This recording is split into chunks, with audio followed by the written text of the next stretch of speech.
بسم اللہ الرحمن الرحیم۔ صحیح بخاری حدیث نمبر 3۔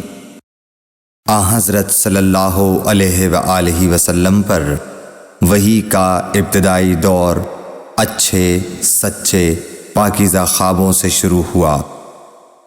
آپ خواب میں جو کچھ دیکھتے وہ صبح کی روشنی کی طرح صحیح اور سچا ثابت ہوتا۔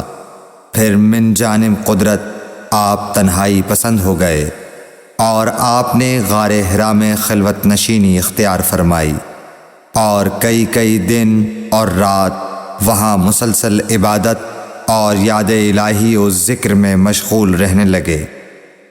جب تک گھر آنے کو دل نہ چاہتا توشہ ہمراہ لیے ہوئے وہاں رہتے۔ توشہ ختم ہونے پر ہی اہلیہ محترمہ حضرت خدیجہ رضی اللہ تعالی عنہا کے پاس تشریف لاتے اور کچھ توشہ ہمراہ لے کر پھر وہاں جا کر خلوت گزین ہو جاتے۔ یہی طریقہ جاری رہا یہاں تک کہ آپ پر حق منکشف ہو گیا اور آپ غار حرا ہی میں قیام پذیر تھے کہ اچانک حضرت جبرائیل علیہ السلام آپ کے پاس حاضر ہوئے اور کہنے لگے کہ اے محمد پڑھو۔ آپ فرماتے ہیں کہ میں نے کہا کہ میں پڑھنا نہیں جانتا۔ آپ صلی اللہ علیہ وسلم فرماتے ہیں کہ فرشتے نے مجھے پکڑ کر اتنے زور سے بھینچا کہ میری طاقت جواب دے گئی۔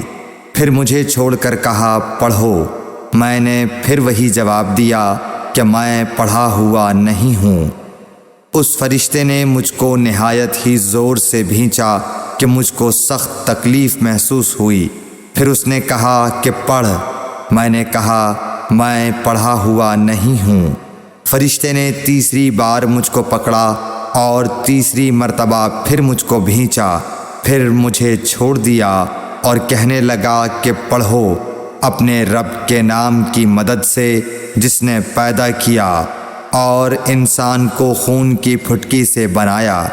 پڑھو اور آپ کا رب بہت ہی مہربانیاں کرنے والا ہے۔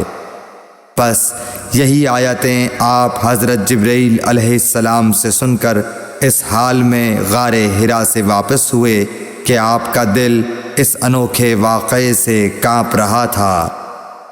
آپ حضرت خدیجہ کے ہاں تشریف لائے اور فرمایا کہ مجھے کمبل اوڑھا دو، مجھے کمبل اوڑھا دو۔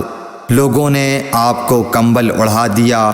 جب آپ کا ڈر جاتا رہا تو آپ نے اپنی زوجہ محترمہ حضرت خدیجہ رضی اللہ تعالی عنہا کو تفصیل کے ساتھ یہ واقعہ سنایا اور فرمانے لگے کہ مجھ کو اب اپنی جان کا خوف ہو گیا ہے۔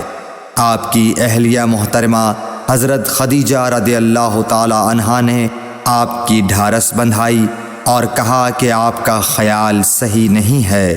اللہ کی قسم آپ کو اللہ کبھی رسوا نہیں کرے گا۔ آپ تو اخلاق فاضلہ کے مالک ہیں۔ آپ تو کنبہ پرور ہیں، بے کسوں کا بوجھ اپنے سر پر رکھتے ہیں، مفلسوں کے لیے آپ کماتے ہیں، مہمان نوازی میں آپ بے مثال ہیں اور مشکل وقت میں آپ امر حق کا ساتھ دیتے ہیں۔ ایسے اوصاف حسنہ والا انسان یوں بے وقت ذلت و خواری کی موت نہیں پا سکتا۔ پھر مزید تسلی کے لیے حضرت خدیجہ رضی اللہ تعالی عنہا آپ کو ورقہ بن نوفل کے پاس لے گئیں جو ان کے چچا زاد بھائی تھے اور زمانہ جاہلیت میں نصرانی مذہب اختیار کر چکے تھے اور عبرانی زبان کے کاتب تھے۔ چنانچہ انجیل کو بھی حسب منشائے خداوندی عبرانی زبان میں لکھا کرتے تھے۔ انجیل سریانی زبان میں نازل ہوئی تھی، پھر اس کا ترجمہ عبرانی زبان میں ہوا۔ ورقہ اسی کو لکھتے تھے۔ وہ بہت بوڑھے ہو گئے تھے، یہاں تک کہ ان کی بینائی بھی رخصت ہو چکی تھی۔ حضرت خدیجہ رضی اللہ تعالی عنہا نے ان کے سامنے آپ کے حالات بیان کیے اور کہا کہ اے چچا زاد بھائی، اپنے بھتیجے محمد صلی اللہ علیہ وسلم کی زبانی ذرا ان کی کیفیت سن لیجئے۔ وہ بولے کہ بھتیجے آپ نے جو کچھ دیکھا ہے اس کی تفصیل سناؤ۔ چنانچہ آپ صلی اللہ علیہ وآلہ وسلم نے از اول تا آخر پورا واقعہ سنایا، جسے سن کر ورقہ بے اختیار ہو کر بول اٹھے کہ یہ تو وہی ناموس معزز رازدان فرشتہ ہے جسے اللہ نے حضرت موسیٰ علیہ السلام پر وحی دے کر بھیجا تھا۔ کاش میں آپ کے اس عہد نبوت کے شروع ہونے پر جواں عمر ہوتا، کاش میں اس وقت تک زندہ رہتا جب کہ آپ کی قوم آپ کو اس شہر سے نکال دے گی۔ رسول کریم صلی اللہ علیہ وآلہ وسلم نے یہ سن کر تعجب سے پوچھا کہ کیا وہ لوگ مجھ کو نکال دیں گے، حالانکہ میں تو ان میں صادق و امین و مقبول ہوں۔ ورقہ بولا ہاں یہ سب کچھ سچ ہے، مگر جو شخص بھی آپ کی طرح امر حق لے کر آیا لوگ اس کے دشمن ہی ہو گئے ہیں۔